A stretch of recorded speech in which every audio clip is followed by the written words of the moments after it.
आज की इस एनिमे में हम देखेंगे कि एक ऐसा एनिमे कैरेक्टर जो स्टार्टिंग में तो काफी नॉर्मल होता है, पर एनिमे को आगे बढ़ते बढ़ते हमारे मेन कैरेक्टर को क्रिएटर्स ने इतना ओवर पावर बना दिया, इसका अंदाजा तो खुद उन्हें भी नहीं लगा। तो बिना एनिमे की स्टोरी को स्पॉइल किए बढ़ते हैं एनिमे की स्टोरी पर। तो हमें एनिमे की स्टार्टिंग में बताया जाता है कि कुछ सेंचुरी पहले आसमान अचानक से फट गया और वहां पर डंजन्स अपीयर होने स्टार्ट हो गए, और साथ साथ उनमें से काफी खतरनाक मॉन्स्टर्स ने अर्थ पर आना भी स्टार्ट कर दिया। बट जब डंजन्स अपीयर हुए थे तभी कुछ लोगों के पावर्स भी अवेकन हो गए थे, जो अब इन मॉन्स्टर से लड़कर नॉर्मल पीपल को सेव करते हैं। फिर हमारा सीन शिफ्ट होता है और हमें एक अकेडमी दिखाई जाती है जहां हंटर एग्जामिनेशन के लिए कुछ लोगों को ट्रेन करवाया जा रहा था। लेकिन तभी हमारा सीन वापस से शिफ्ट होता है और इसी बीच हम देखते हैं एक डेंजरस फाइट को, जो अकेला पर्सन ही जाइंट ड्रैगन से फाइट कर रहा था। बट अभी हमें इस लड़के के बारे में कुछ भी नहीं बताया जाता, तो जब तक के लिए मैं इसका नाम लोनली रख देता हूँ। यहाँ पर लोनली इस ड्रैगन को काफी तड़पा तड़पा कर चिढ़ाते हुए मार रहा था, लेकिन तभी लोनली के पास एक मैसेज आता है और फिर लोनली बोलता है, अच्छा अकेडमी,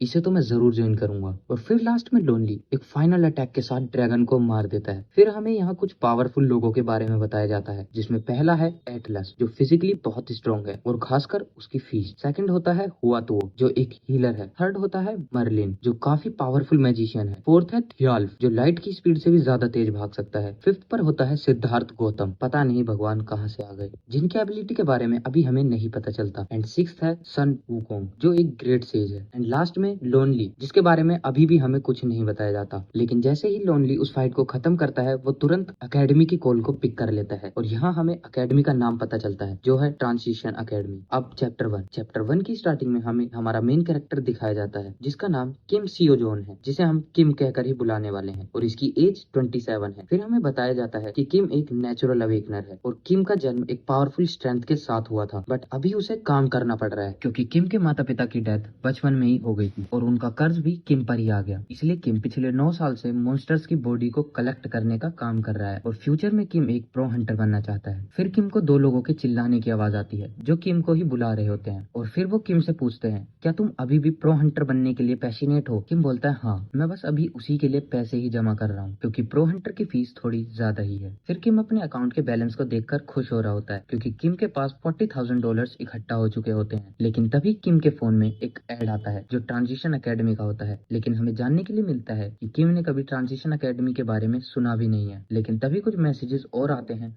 और बताते हैं कि ट्रांजिशन अकेडमी अभी शिफ्ट हो रहा है और इस अकेडमी के अंदर पावरफुल और नॉलेजेबल लोग रहते हैं, और हमारे यहाँ से 9th क्लास के स्वॉर्ड मास्टर भी निकलते हैं और 5th क्लास के सेजेस भी। और अगर तुमने भी हमारे अकेडमी को ज्वाइन कर लिया, तुम ट्रांसेंडेड भी बन सकते हो। यहाँ पर किम शॉक होते हुए बोलता है, ये किस तरह का मजाक है, क्योंकि इस अकेडमी की साइट तो बिल्कुल नॉर्मल है, लेकिन इन प्रोफेसर्स के नाम इतने अजीब क्यों हैं? फिर किम भी सोचता है कि कोई बात नहीं, मैं एक बार विजिट करता हूँ कि आखिरकार ग्रेट हेवन सेज कर क्या रहा है। मैं आप लोगों को बता दूं कि ये ग्रेट हेवन सेज कोई और नहीं बल्कि वही वुकोंग है, जिसे मैंने थोड़ी देर पहले एक्सप्लेन किया था। फिर किम ग्रेट हेवन सेज, जिसे हम पूरे एनिमे में वुकोंग बोलकर ही बुलाने वाले हैं, उसकी वीडियोस को प्ले कर देता है और वीडियो में वुकोंग बोलता है, हेलो, तुम सबसे मिलकर अच्छा लगा। मैं आप लोगों को बता दूं, मेरा नाम सन वुकोंग है और मेरा जो वेपन है वो मेरा स्टाफ है। फिर वुकोंग बोलता है कि देखो, अगर मैं सिर्फ तुम्हें बोलकर बताता हूँ तो तुम्हें कुछ भी समझ नहीं आएगा, मैं तुम्हें करके दिखाता हूँ। फिर वुकोंग बोलता है, सबसे पहले मूवमेंट्स को परफेक्ट करो और अपने स्टाफ को पीछे करो और अपने एनिमी के ऊपर सिंगल पॉइंट पर अटैक कर दो। और फिर हमें दिखाया जाता है कि ये जो अटैक था वो बहुत ही ज्यादा पावरफुल था और जिस माउंटेन पर ये अटैक हुआ था वो तो बिल्कुल गायब ही हो गया। इसे देखकर किम बोलता है, आखिर ये था क्या? ये तो बिल्कुल नामुमकिन है, क्योंकि अगर कोई एस क्लास हंटर भी हुआ उसके लिए भी ये करना काफी ज्यादा मुश्किल होगा। फिर किम के पास एक नोटिफिकेशन आता है कि अगर आपको इसका लेक्चर लेना है तो रजिस्टर पर क्लिक करो। लेकिन जैसे ही किम रजिस्टर पर क्लिक करता है, उसे शो होता है कि यहाँ पर एक एरर आ जाता है, क्योंकि किम अकेडमी का मेंबर नहीं होता। फिर से एक और मैसेज आता है कि आप पहले मेंबरशिप बाय करिए, लेकिन तभी मेंबरशिप फी कैलकुलेट होने लगती है और फाइनल अमाउंट आता है 40,000। पहले किम उसे पास से देखता है और फिर दूर से चिल्लाते हुए बोलता है, ये तो एक स्कैमर है। थोड़ी देर बाद हमें दिखाया जाता है कि एक ओल्ड मैन बोलता है, शायद तुम अकेडमी ज्वाइन करने जा रहे हो, तभी तुम इतने खुश लग रहे हो। वैसे तुम कौन सी अकेडमी में रजिस्टर करवाने जा रहे हो? फिर किम हमें बताता है कि मैंने उसका नाम AR के हंटर अकेडमी सुना है और मैंने ये भी सुना है कि वहाँ के टीचर्स बहुत अच्छे हैं। तब ओल्ड मैन बोलता है कि एक हंटर बनने के बाद तुम मुझे भूल मत जाना और जितने भी मॉन्स्टर्स तुम किल करोगे उनके साफ सफाई का कॉन्ट्रैक्ट तुम मुझे ही देना। किम मन ही मन में सोचता है, ये तो सुनने में काफी ज्यादा अच्छा लग रहा है कि मैं मॉन्स्टर्स को किल करूंगा। लेकिन तभी कोई बोलता है कि अगर तुम्हें हंसना है तो तुम्हें रोने के लिए भी तैयार रहना चाहिए। और तभी हम देखते हैं एक मॉन्स्टर जो ऊपर टंगा हुआ था वो किम के ऊपर गिर जाता है और इसी के साथ हमारा चैप्टर 1 यहीं पर खत्म हो जाता है। अगर आप लोगों को ये एनिमे अच्छा लगा और आप लोगों को इसके नेक्स्ट चैप्टर्स भी चाहिए तो बस मुझे कमेंट सेक्शन में बता देना।